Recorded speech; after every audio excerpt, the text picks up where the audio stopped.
Bonjour les amis, je vous souhaite avant tout une bonne et heureuse année 2026. J'espère que cette année sera pleine de petits trains, de nouvelles acquisitions et surtout de bons moments de modélisme pour toutes et tous. Et ouais, faut pas oublier, il y a des dames qui font du modélisme, faut pas oublier. Ça fait un petit moment que je voulais faire des vidéos, j'ai pas bien eu le temps.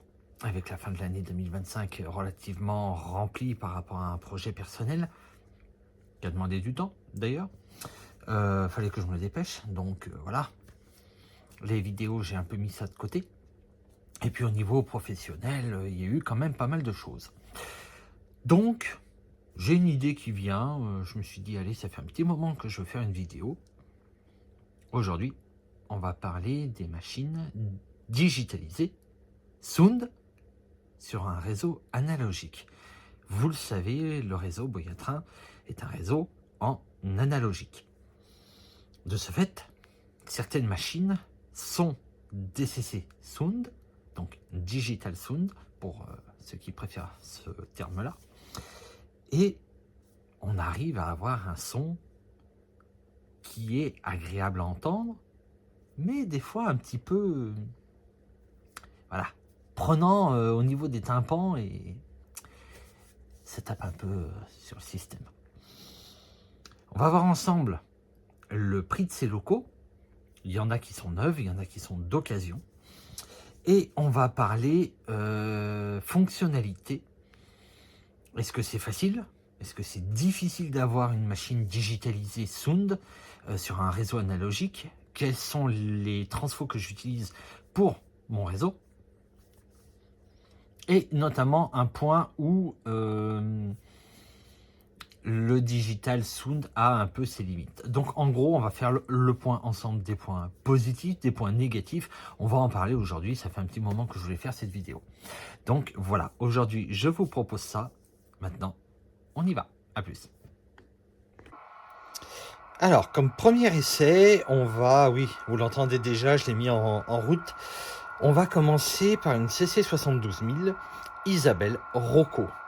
C'est le plus simple à utiliser en Digital Sound. Vous allez très vite comprendre pourquoi.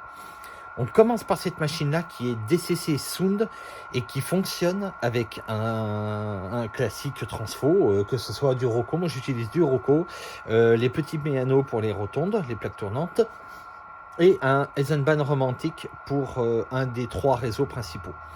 C'est la plus simple des machines en DCC Sound à utiliser. Vous allez voir tout de suite.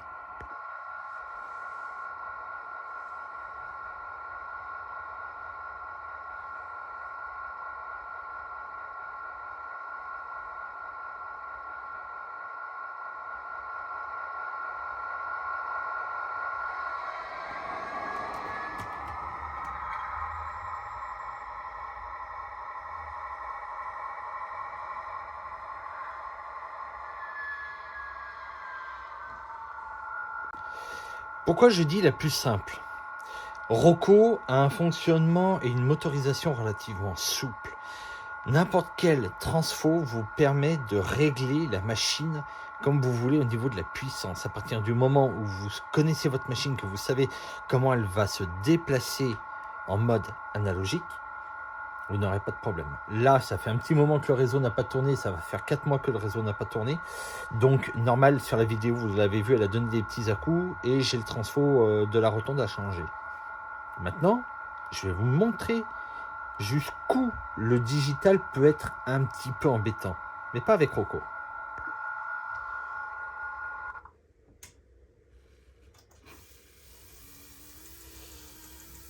Nous sommes en analogique, donc forcément pour faire tourner mon pont tournant, je viens tout simplement couper mon alimentation pour alimenter mon pont, pour effectuer ma rotation. Donc jusque là, classique vous allez me dire. Mais le problème est que derrière nous allons reprendre je vais dire une temporisation de démarrage du modèle qui est en Digital Sound, ce qui est normal, donc un cycle de démarrage. C'est ce que je vais vous montrer maintenant.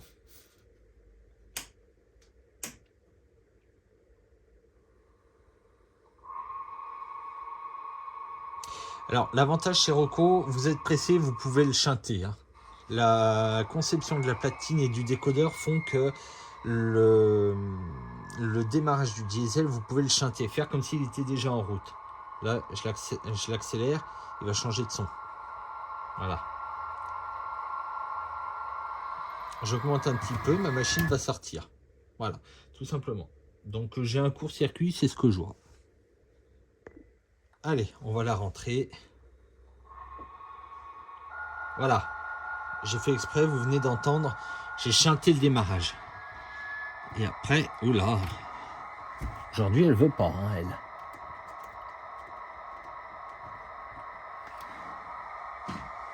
En fait, c'est tout simplement mon pont qui est pas aligné. Bon, elle va dérailler, c'est pas grave.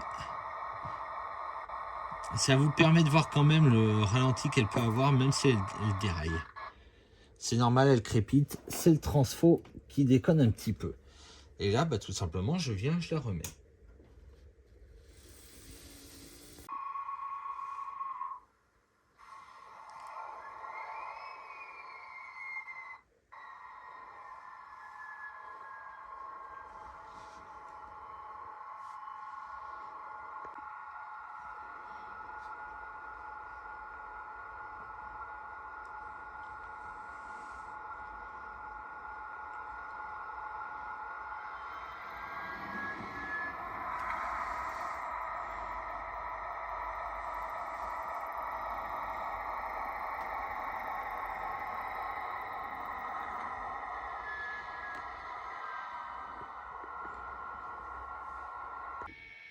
Maintenant, on voit un BB67000 multiservice REE modèle.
Alors, avant que vous disiez quoi que ce soit, c'est fait exprès. Il cale. Pourquoi? Je n'ai pas nettoyé le réseau. C'est fait exprès. Tout ça pour vous montrer que REE modèle fait du très très bon matos, ça vous le savez, je ne suis pas là pour dénigrer ou critiquer ou pour dire comme quoi un tel fait de la merde plus que d'autres. Non. REE fait du très bon modèle.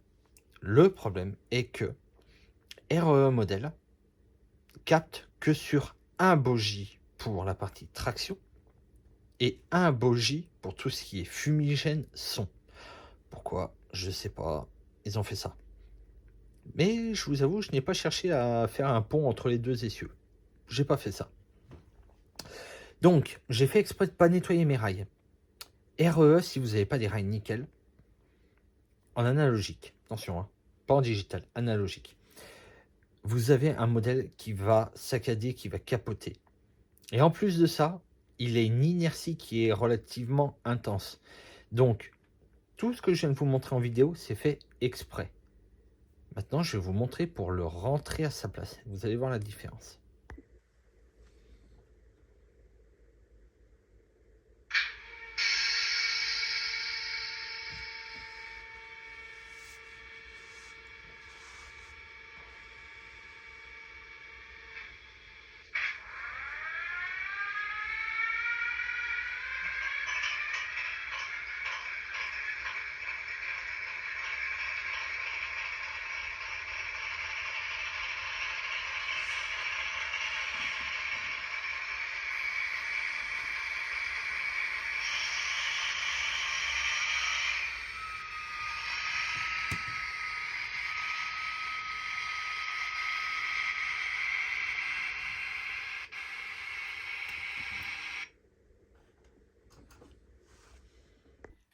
Alors, est-ce que c'est mon 67 000 qui a un problème? Je ne sais pas. Je me suis pas vraiment posé la question pour le moment. En tout cas, ce qui est sûr, c'est qu'avec ce modèle-ci, si je ne suis pas précis, il ne s'arrête pas instantanément comme d'autres. Il a une inertie dans la conception de la platine, de ce que j'ai remarqué, qui fait que, malheureusement, faut anticiper le freinage. Donc la rotonde, c'est assez compliqué pour lui. Mais avec un petit peu de temps de reprise en main, ça devrait bien se passer. On va parler vapeur maintenant.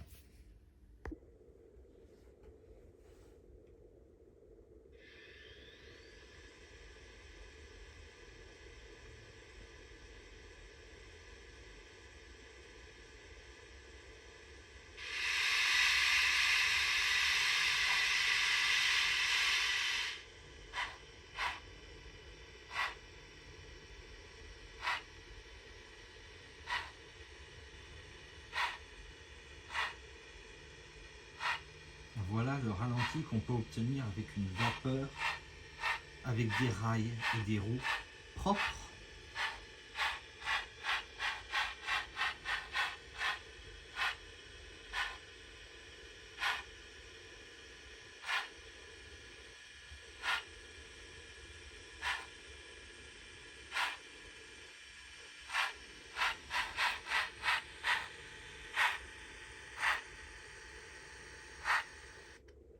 Et pour faire machine arrière, on est obligé de réavoir le processus d'allumage de la pompe.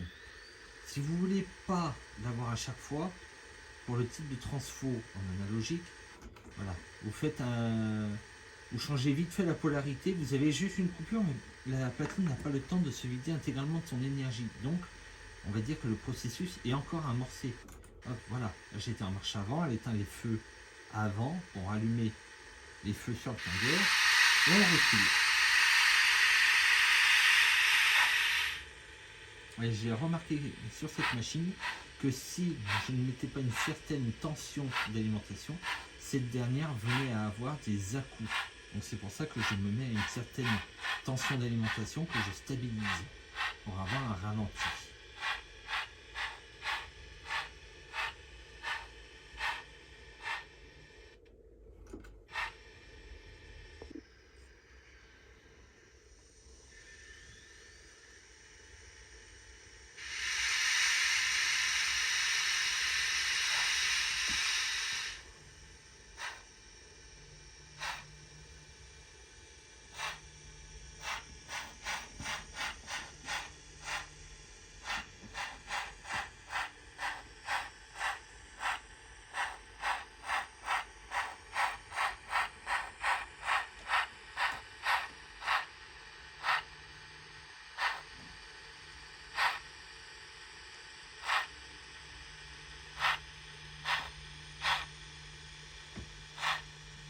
Voilà le ralenti qu'on peut avoir.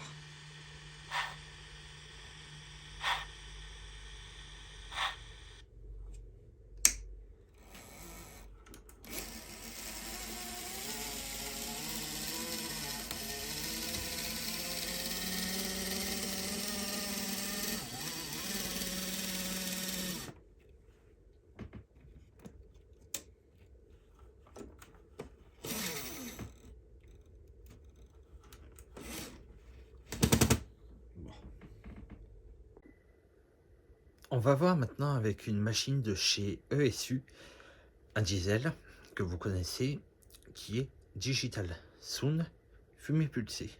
J'ai oublié de le dire, la 231 K8 est une fumée pulsée Digital Sound.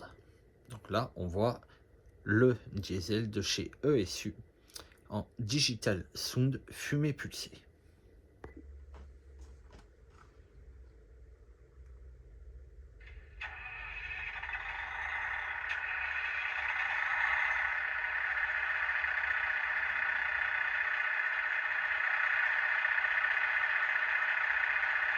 Particularité de celui-ci, vous avez un moteur qui est allumé au départ et dès que vous allez lui demander de la puissance, ce deuxième va avoir un deuxième moteur.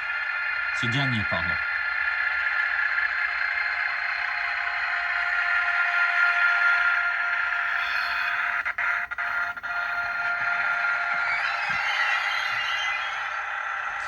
Alors, celui-ci est un peu compliqué à gérer, un peu plus que le RE.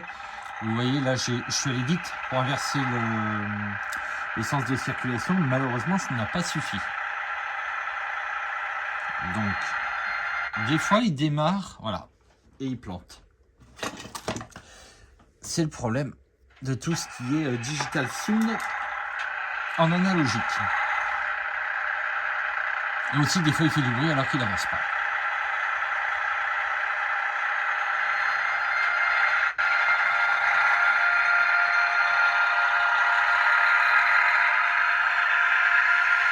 Et là, on entend les deux moteurs.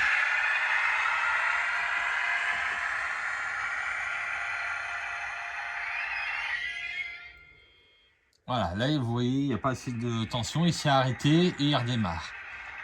Donc, on va essayer d'inverser. Ça suffit pas. Je ne vais pas assez vite. Donc, là, il a fait son processus de démarrage. J'augmente les puissances. On l'entend au son. Deuxième moteur. Et là, je ralentis. Bon, les roues du modèle sont sales. Hein. Mais après, si vous avez la gâchette, on va dire, sensible, c'est un modèle qui est très appréciable à utiliser. Voilà le ralenti que j'ai. Hein.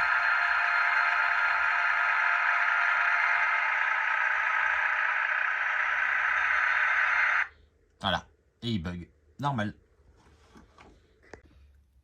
J'ai d'autres modèles en Digital Sound. J'ai une 4.1, une Euro 6000, TGV Thalys, TGV Lyria, pardon, de chez Trix, et le V150 Trix aussi. Je vais y arriver. Il y a une 241A 65 la vapeur, et je crois qu'on a fait à peu près le tour. Enfin non, j'ai un autre modèle de chez ESU. Oui, en Digital Sound, fumée pulsée. Alors, l'avantage, bon, bah, vous l'aurez compris, le son. Et qu'est-ce qui est un désavantage de quand on a un modèle Digital Sound ou un modèle Digital Sound fumée pulsée ou panto motorisé? Ah, il y en a quelques-uns. Alors, premièrement, il faut savoir que ce sont des modèles qui sont gourmands en tension, en ampères, donc en puissance, en watts. Ces modèles-là, si vous n'avez pas un transfo aujourd'hui qui délivre du 1 ampère, 1 ampère 4, vous n'aurez pas une grosse vitesse des modèles et surtout, vous allez être déçu du comportement du modèle. Pourquoi je vous dis ça? Parce que aujourd'hui, j'ai deux recos que je vais vous montrer juste après, qui à vide, là je vais parler en volts, à vide, délivre 17 volts, 1 ampère 4. Quand vous mettez une loco dessus, je suis à peu près à du 14 et quelques volts. 1 ampère 2. C'est très intéressant et je le vois notamment au niveau du Lyria. Bon, le Lyria, vous ne le voyez pas, mais moi, il est là. Le TGV Lyria consomme énormément. Si vous voulez qu'il aille un peu vite, il faut ça. Le Transfo Eisenbahn romantique que j'ai ne délivre que du 14 volts à vide, 1 ampère 2 à vide. Quand la rame circule, je suis à 12 volts. 12 volts. Ok, c'est la tension pour laquelle on va dire, nos modèles sont prévus pour circuler. C'est un escargot à 12 volts. Parlons pas du V150, parlons pas de choses qui fassent parce qu'on fait un truc, on reproduit une rame qui bat le record du monde de vitesse sur rail. Le machin, c'est un escargot. Même avec le Roco. Alors oui, il faudrait demander à Trix de refaire un câblage parce que les moteurs sont en série et non pas en parallèle. Ok, je vais pas payer pour le faire. J'aurais pu le faire au départ. Bref, c'est un autre sujet. Donc, vous voulez des modèles Digital Sound fumée pulsée, c'est gourmand en énergie. Ça, faut le savoir. Il faut le prévoir quand même. Parce que si vous n'avez pas ce qu'il faut, n'achetez pas. Ça, c'est mon avis. Si demain, vous achetez et que vous êtes déçu, c'est un peu dommage. Parce qu'on joue déjà avec de l'argent.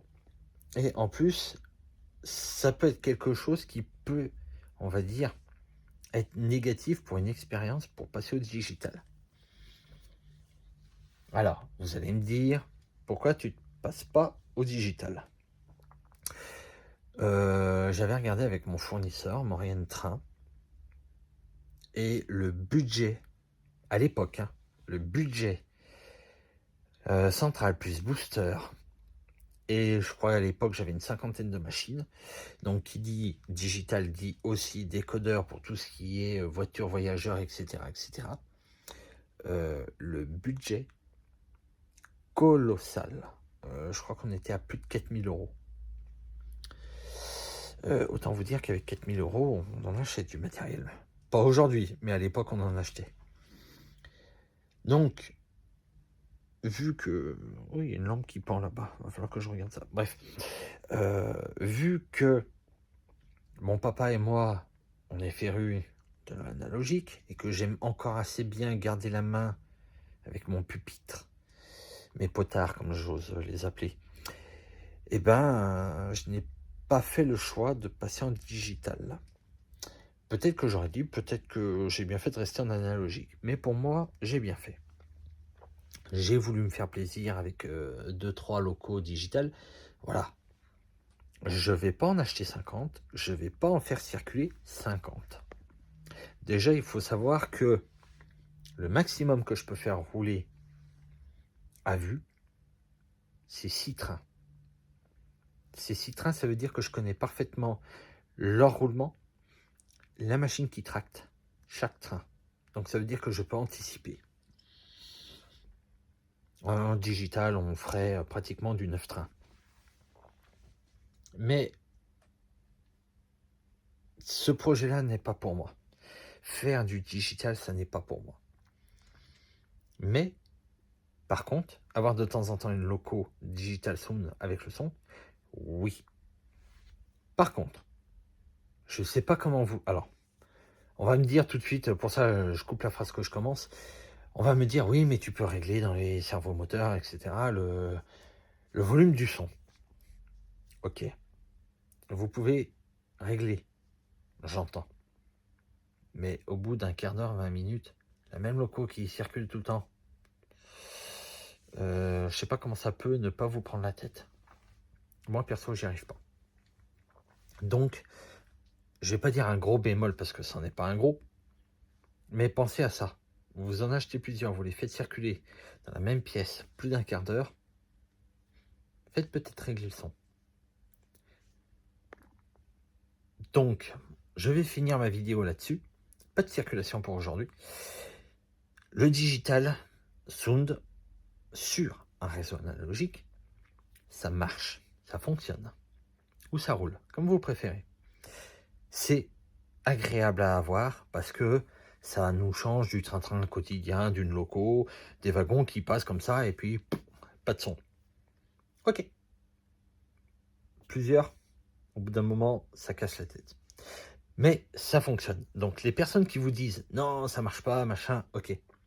Attention, ça fonctionne. Vous n'avez pas toutes les fonctions. La 241A65 de chez Trix, je n'ai pas le son. J'ai l'éclairage avant-arrière qui s'inverse en fonction du sens et le fumigène pulsé. Ça s'arrête là. RE, on a fait un test. Si on met le fumigène, la loco n'avance plus. Ça demande une énergie considérable. La machine n'avance pas. ESU, on a essayé également. On oublie. Voilà. Et particularité de Trix, on ne peut pas activer le son. Ça, j'ai oublié de vous le dire. De mémoire, on est sur des décodeurs MFX propres à Trix et à Marklin. En analogique, nous ne pouvons pas activer le son. Après, par curiosité, quelqu'un connaît l'astuce, je suis preneur. J'aimerais bien avoir en commentaire comment il faut faire pour moi éventuellement, mais aussi pour les autres personnes. Donc, retenez ceci. Digital Sound, ça fonctionne sur un réseau analogique. On peut faire circuler, il n'y a pas de problème. Derrière, il faut juste que vous ayez des transfos qui soient costauds. Je vous les montre. Voilà les transfos, donc ça on est sur le réseau 1, réseau 2, réseau 3. Le 3 c'est celui qui est en haut, le 2 c'est celui qui est en ce que j'appelle gare campagne, et ça c'est le plus grand. Et on voit bien que le transfo lui est indiqué pour du 0,15 volts, effectif. Mais quand vous allez derrière, voilà ce qui est important, 12 VA, 12 volts ampères, c'est une puissance. J'ai quand même oublié de vous dire, donc j'avais dit qu'on parlait prix. Donc le MRCE que vous voyez ici, on était sur un prix à 439 € quand il est sorti. Son frère jumeau que vous avez ici, on était sur du 459 €. La 231 K8 que vous avez là, acheté d'occasion à 400 balles, je crois qu'on était à plus de 460 ou 470 € neuve. La 241A65 que vous avez là, Trix, bon bah on était à 600 €. Le BB 67000 multiservice que vous avez là, acheté d'occasion 200 €, alors que ça valait bien plus. Le TGV V150, tout le monde le connaît, il est là en version Trix. On était sur du 750 € de mémoire en modèle d'essai. Modèle d'essai, pardon.